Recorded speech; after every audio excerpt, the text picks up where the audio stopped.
around Dodge City and in the territory on West, there's just one way to handle the killers and the spoilers, and that's with a U.S. Marshal and the smell of gun smoke.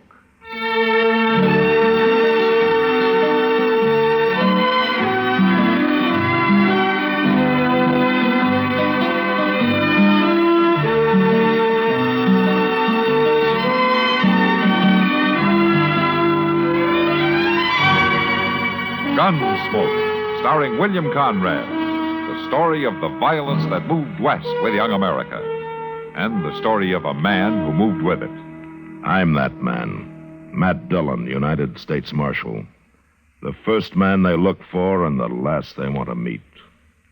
It's a chancy job, and it makes a man watchful. And a little lonely.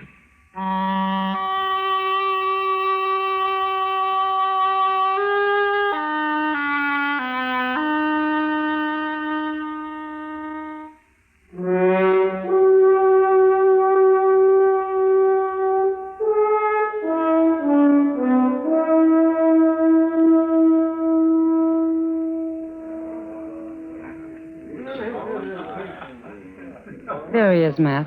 That's Harry Pope at the bar there. Little short fella? Oh, yeah. Where did you tell me he's from, Kitty? Boston, or near there. Oh, he's a long way from home. Well, he told me his wife died and he wanted to move someplace else. So he came out here about 4 months ago and built himself a little sod hut out in the prairie.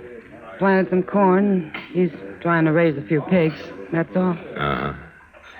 You say he's scared to death, huh? Yeah, that's what he told me. Well, maybe it's all in his head. Come on, Matt. Walk over with me, huh? Okay.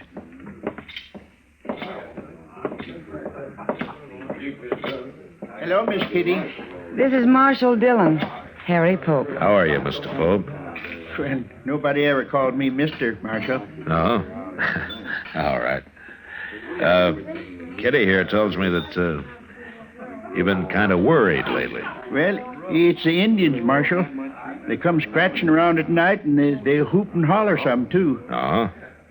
Tell me, do they do this every night? No, sir, but maybe once a week they do. Uh-huh. What makes you think they're Indians? Well, I can hear them, that's why. I got a good stout door, or they'd have been in on me long ago. Look, Harry, if what you'd been hearing was Indians, you'd have been done for a long time ago. Indians just don't scratch around at night, and they don't come whooping and hollering either.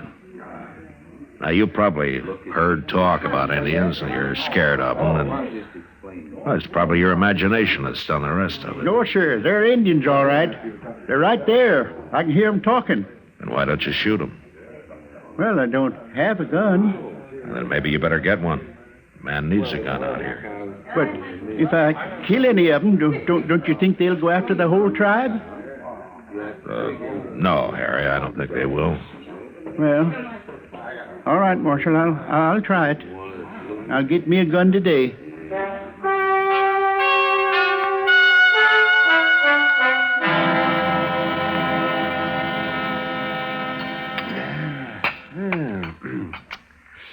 Say, I nearly forgot, Matt. Chester said not to wait for him. He'd have supper later. No, what's he doing, Doc? He's talking. Talking? To a girl, Matt. A pretty girl, too. And he was doing all the talking when I left. She just stood there, shaking her head. Smart girl. Oh, I don't know, Matt.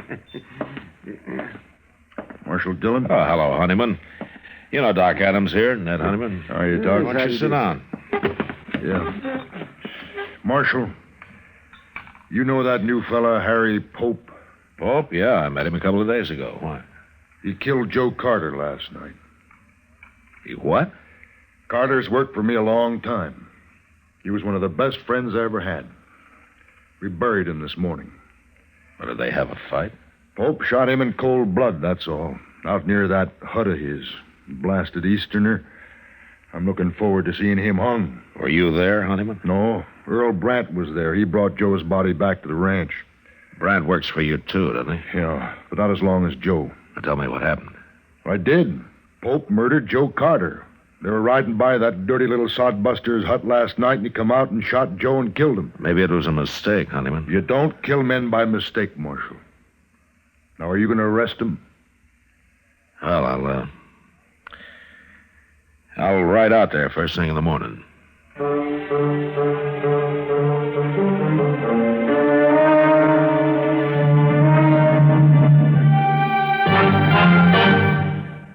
Another visit with Joe and Daphne Forsythe. Joe? Joe? Joe, stop reading that paper and talk to me. I'm listening. Go ahead. Well, I was talking to Mrs. Snyder today. You know, she's the one whose boy had 31% less cavities. Uh-huh. Well, she thinks that we should buy bigger savings bonds. Uh-huh. She says that when people can afford it, it makes more sense. Oh, she says there are a lot of different denominations. They start at $25, but then there are $50, $100, $200, and even $500 bonds. Is that so? And then with the ones we've already bought through the payroll savings plan, we'd have quite a nest egg. Uh-huh. Are you listening to me? Uh-huh. Did you know that the total accumulated compounded semi-annual interest of the Series E savings bond will amount to 93 3/3% of the original purchasing price? Uh-huh. I thought so. Joe, what did I say? You said that United States savings bonds are a safe, easy way of investing. I did. That they help guard our country's freedom. And? They're the best investment in America's future. I said something else, too. Oh, yeah. You said that the total accumulated compounded semi-annual interest of the Series E savings bond will amount to 93 1/3% of the original purchase price. Well, now, how did you do that? Husband's trade secret.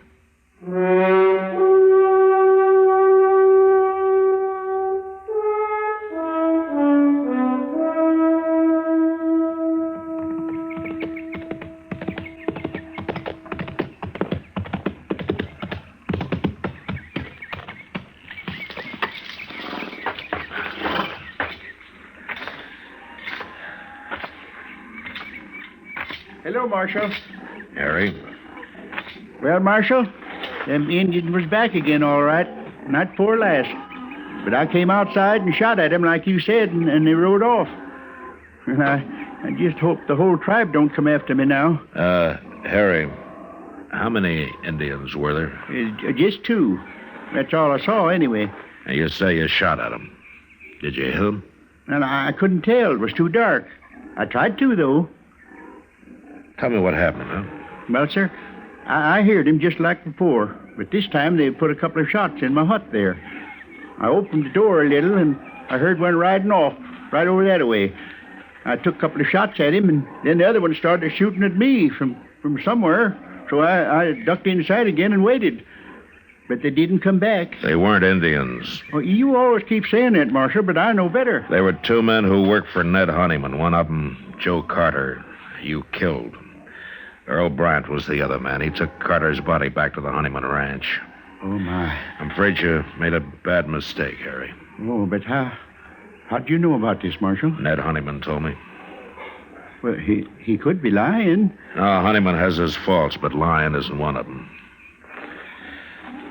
Harry, has there been any trouble between you and these men? Oh, no, sir. I hardly know them. Oh, they've ridden by a few times, that's all. But I wouldn't have shot at him if I'd known who there was.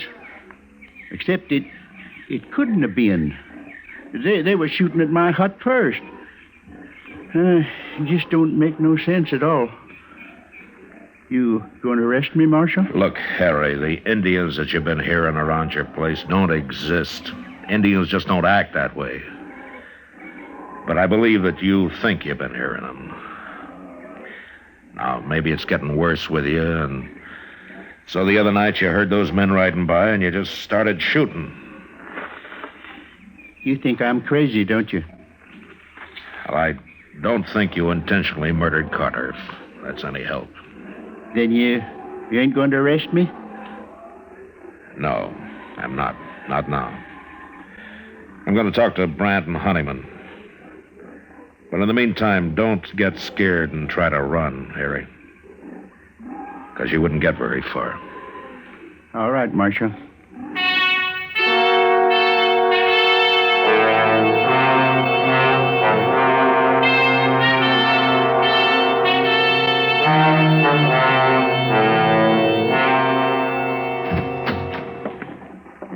Marshal.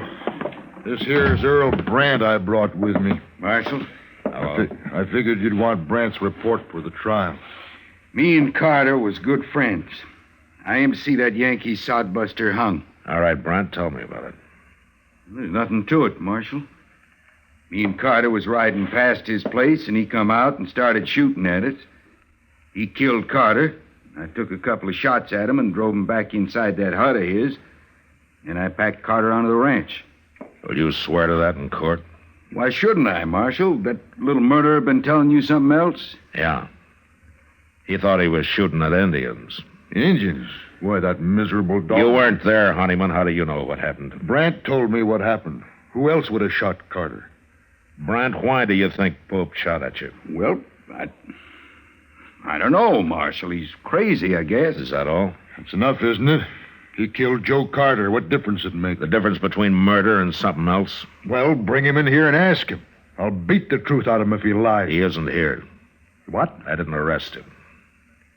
Why not, Marshal? He said he thought they were Indians, and I believe him. Marshal, no man can kill a friend of mine and claim he thought he was shooting Indians. Now, if the law won't see justice done, we will. I'm warning you, Honeyman. You try to kill Pope, and I'll arrest you. And if you do kill him, you'll hang for it. We're wasting time. My guess is you and Carter have been hounding that man, making him think there have been Indians after him. Why? Are you trying to drive him out of the country? Your talk gets crazier all the time, Marshal. For the last time, Marshal, you going to do anything about Carter's murder? It wasn't murder, Honeyman. Don't you see that? He's dead, and Pope shot him. That's all I know. That's all I need to know. Come on, Brent.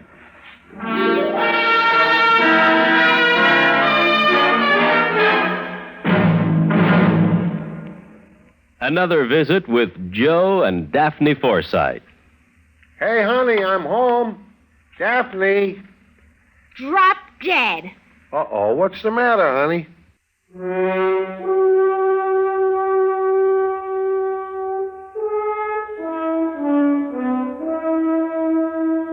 That afternoon, I rode out to see Pope. It was a bad situation, and I did a lot of thinking about it. There was only one solution I could figure out, and I wasn't sure that would work. I found Pope weeding a few miserable rows of corn that he'd planted out in front of his hut. Well, you told me a lot, Marshal, but I don't understand it all. Look, Harry, I don't know why they did it, but Carter and Brandt were the Indians that you thought you heard.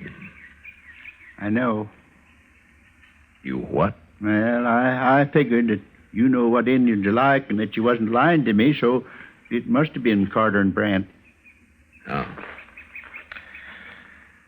Look, Harry, Honeyman and Brandt want you arrested. They're threatening to take it into their own hands. I see. Listen, you're not going to like this, but, well, it'd be better if you left here. Now, it isn't your fault, but you got enemies now, and you'd be a whole lot safer somewhere else. No, I won't leave. Let him come. I'll fight it out with him. It'll just mean more bloodshed. And like you said, Marshal, I ain't done nothing wrong. The man's got a right to defend himself. I know. But you won't have any peace here. I won't leave, Marshal. All right, Harry. But think it over anyway, huh? I have. I'm sorry about this. Thank you, Marshal. So long. Goodbye.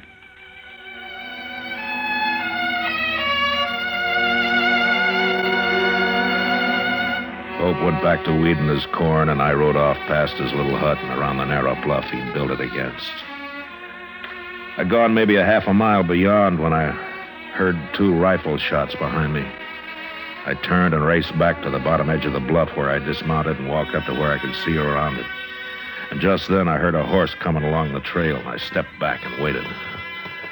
Whoever it was had passed within a few feet of me.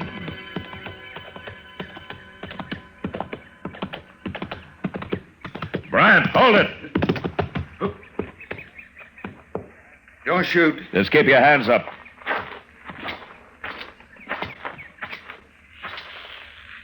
Now throw one leg over and slide off, slow.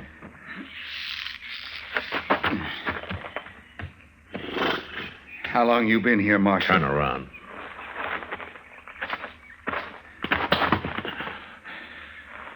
right, you can put your hands down now. I might as well tell you, Marshal.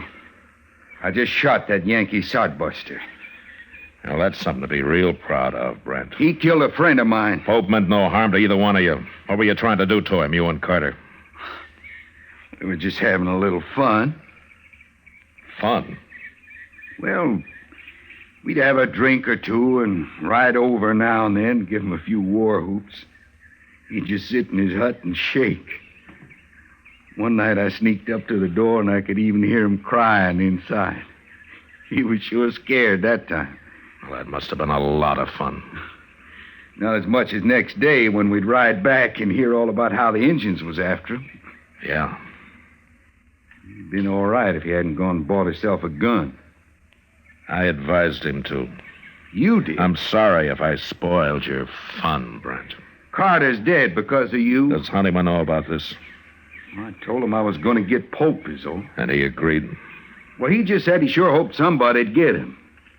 All right, Brent, let's go bury him. I ain't gonna bury him. Let him rot.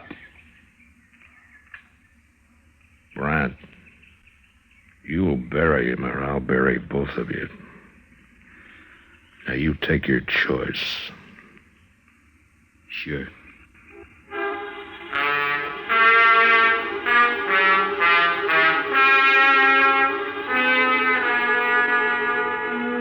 It was too late to try to teach Brant anything, but Ned Honeyman was a different matter. I wanted to be sure he understood what really happened. Otherwise, he'd spread the word against me and against the law, and there were a lot of men who'd be glad to listen to him. We buried Pope near his little hut and then rode on into Dodge. I kept off Front Street and rode up to the jail from the rear. Chester told me Honeyman was up at the Long Branch. So after Brant was locked up, I went on to the saloon.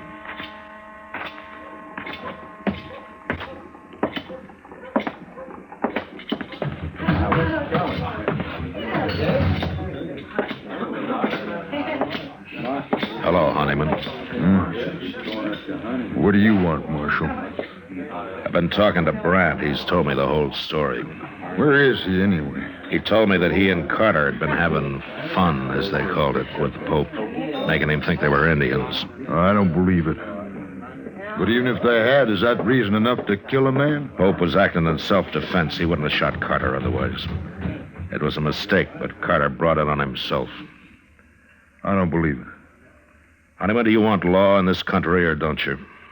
Well, maybe that depends on who's representing it. That doesn't matter. The law's the same. The law says you can't kill a man and go free, doesn't it? It says you can't murder a man. Who decides which it is, Marshal? You or me? Well, I'd like you to decide this time, Honeyman. All right, Marshal.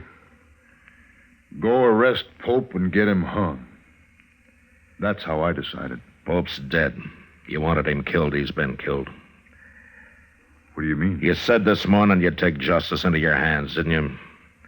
Well, yes, but... He was out weeding that little patch of corn of his he planted, and he took 2 rifle bullets in the back. Who did it? Are you satisfied, Honeyman? Is that how you wanted it? Well, All Pope had was a sod hut and a few pigs. He didn't know what this country was all about. He might have learned, but your friends got him so scared that he'd sit in his hut and cry. But, Marshal, And then one night he loaded his gun and went outside to fight. It took a lot of courage, Honeyman, for a man like Pope, but he did it. And today I told him that he'd better leave his place, that you and Brant had threatened him and had given him trouble. What'd he say? He said he wouldn't go. He said he'd stay and fight. He didn't get a chance to fight. What's a man like Pope know about protecting himself? Brant Shot him in the back twice. And all Pope had in his hands was a hoe. Marshal, I don't know what to say. Brant's in jail. I'll see him tried for murder, and he'll be hung. I guess I'm as guilty as he is. You could have stopped it, but you encouraged it. You wanted justice done, Honeyman, and fast. I didn't understand. You didn't take time to. The law was too slow for you. Well, the law's new out here, Honeyman, and sometimes I think the only time people want it's when it seems to act the way they'd act themselves if there weren't any law. But it won't work that way. According to the law, you're right or you're wrong, you're guilty or you're not guilty. Oh, people out here are having a hard time accepting that, but there won't be much law till they do. And men like Pope will go on dying, no matter how many brants get hung for it. Marshal, I'm not very proud of what happened. Would it help the law if I get up in court and take my share of the blame for this? I don't know, Honeyman. But it might. And I'll do it. Good. Good night, Marshal. Good night, Honeyman.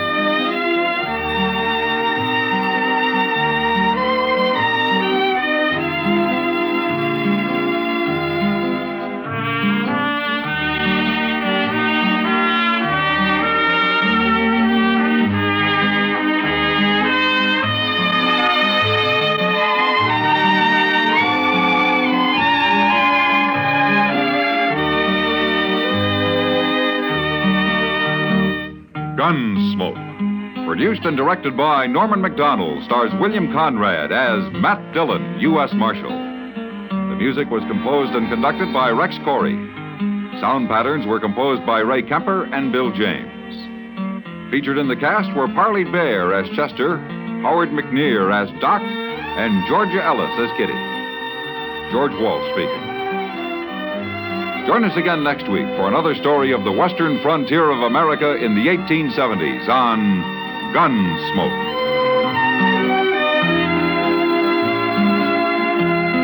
This is the United States Armed Forces Radio and Television Service.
You've been listening to the OTR Gold Network.